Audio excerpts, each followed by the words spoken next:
हरिओम आत्मीय भक्तजनों, सप्रेम जय श्री हरि। श्रीमद् भगवत गीता के 16वें अध्याय में 15वें और 16वें श्लोक में भगवान श्री कृष्ण कहते हैं, आढ्यो अभि जानवानस्मि को अन्यस्तो सदृशो मया अस्य दास्यामि मोदिस्य इति ज्ञान विमोहिता अनेक चित्त विभ्रांता मोह जाल समावृता प्रसक्ता काम भोगेषु पतन्ते नरके असुचौ। यानी आसुरी प्रवृत्ति वाले लोग सोचते हैं कि मैं धनवान हूँ, बहुत से मनुष्य मेरे पास हैं, मेरे पास समान दूसरा कौन है, मैं खूब यज्ञ करूंगा, बहुत सारा दान दूंगा, आमोद प्रमोद करूंगा। इस प्रकार अज्ञान से मोहित रहते हैं और तरह तरह के भ्रम चित्त वाले मोह के जाल में अच्छी तरह से फंसे हुए पदार्थों और भोगों में अत्यंत आसक्त रहते हैं।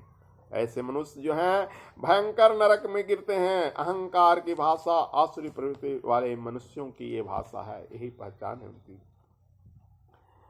ऐसे लोग स्वयं को सर्वसमर्थ सिद्ध बलवान और सुखी मानते हैं। ऐसे मनुष्यों का यह अभिमान हो जाता है कि धन बल और जन बल में हमारे समान कोई दूसरा नहीं है। वे सोचने लगते हैं कि धन का और उनके अनुयायियों का, उनके सहयोगियों का कोई अंत नहीं है। उनकी एक आवाज पर बहुत सारे लोग उनके लिए प्रस्तुत हो जाएंगे।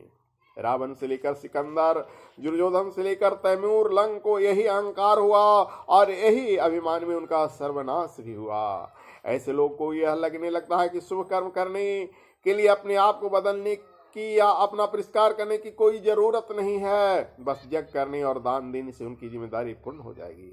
फिर यज्ञ करना और दान देना ही उनके लिए व्यक्तित्व परिष्कार का मार्ग न बनकर अहंकार की पूर्ति का माध्यम बन जाता है। उन्हें यह लगने लगता है कि हम यज्ञ कर लिए हैं, हम दान दे दिए हैं, अब तो हमारी मौज मस्ती है, क्योंकि हम पृथ्वी पर्यंत लोकों में अब सुखी भोगने वाले हैं। श्री भगवान कहते हैं कि ऐसा इसलिए होता है क्योंकि उनका चित्त अहंकार से, अज्ञान से आवृत रहता है और इसलिए अशुद्ध चित्त के कारण वे मोह माया के ऐसे पास में बन जाते हैं जो उन्हें अंधकार में नरकों तक ले जाता है। देखा जाए तो आसुरी वृत्ति वाले मनुष्य की जो चेतना है वह विध्वंसक है। वो ईश्वर को नहीं मानते हैं, प्रकृति के कर्म विधान को नहीं मानते हैं, परंतु यज्ञ करने और दान देने का दम यानी अहंकार करते हैं। ऐसा इसलिए क्योंकि उनकी चेतना मात्र कपट करना, अहंकार करना, आडंबर करना है। इसलिए वो सुखी होते नहीं, परंतु सुखी होने का आडंबर यानी स्वांग रखते हैं। अपनी दीनता को छिपाकर, अपने व्यक्तित्व को छिपाकर ऐश्वर्यवान और शक्तिशाली भोगों की भोगने वाले समझते हैं। फिर ऐसा करते उन्हें कहीं लगता है कि उनकी अंतरात्मा उन्हें कचोटती है। वे कुपथ तो हैं, लेकिन अपने को सोचते हैं कि मैं सतपथ पर हूँ, मैं यज्ञ करूंगा, मैं दान दूंगा। ऐसा इसलिए सोचते हैं कि अपने मन को, अपनी अंतरात्मा को धोखा देते हैं।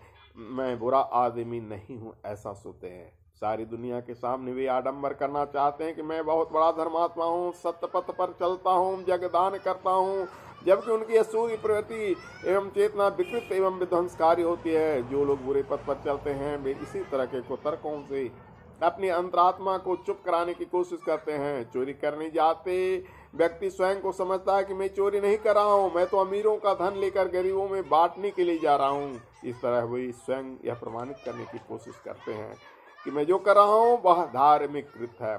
आज के युग की समस्या यह है, आज जो अधर्म करते हैं वे धर्म का नाम लेकर करते हैं, आज जो अनीति करते हैं वे नीति की दुहाई देते हैं। इसलिए धार्मिक स्थलों पर अधर्म घटता, विद्या के मंदिरों में उपद्रव होता और नीति नियमताओं द्वारा अनैतिक कृत्य होता दिखाई देता है। श्री भगवान कहते हैं कि आसुरी प्रवृत्ति वाले व्यक्तित्व करना सब गलत है, पर मन में यह नीति मानकर बैठता है कि वो बिल्कुल सही है, क्योंकि उसका चित्त अज्ञान और अहंकार से ढका होने कारण प्रवंचना शुरू कर देता है। धीरे धीरे उसको जो सच का पता चलता है वो बंद हो जाता है। ऐसे मनुष्यों को बारे में से भगवान कहते हैं कि वे नरक में जाकर गिरते हैं। दूसरे शब्दों में उनका जीवन के सदृश हो जाता है, उनका जीवन नरक के समान हो जाता है, क्योंकि उनके भीतर प्रतिफल, दुख, विषाद और पीड़ा, अकेलेपन को आग में जलता रहता है। वो ये भूल जाते हैं कि उन्हें एक कर्म है जो पलट कर उन्हें मिल रहा है, ये उनकी अपनी आवाज की प्रतिध्वनि है जो लौट कर उनके पास आ रहे हैं। चित्त की अब ऐसी दशा बन जाती है जो व्यक्ति धीरे धीरे जीवन को नरक बना लेता है। ऐसे आसुरी प्रवृत्ति के लोग अपने जीवन के साथ करते हैं। तो देखते जाइए हमारी गीता वाणी की हर कड़ी को और सुनते जाइए गीता के प्रवचन को और हर लोग को जोड़ते जाइए। इस चैनल को सब्सक्राइब कीजिए और अधिक से अधिक शेयर कीजिए। आज गीता वाणी की 113वीं कड़ी में प्रस्तुत किया जीवन को नरक बना लेते हैं आसुरी प्रवृत्ति के लोग। जय श्री हरि भक्तों, हरिओम तत्सत। सुख शांति समृद्धि की वर्षा हो। हरिओम।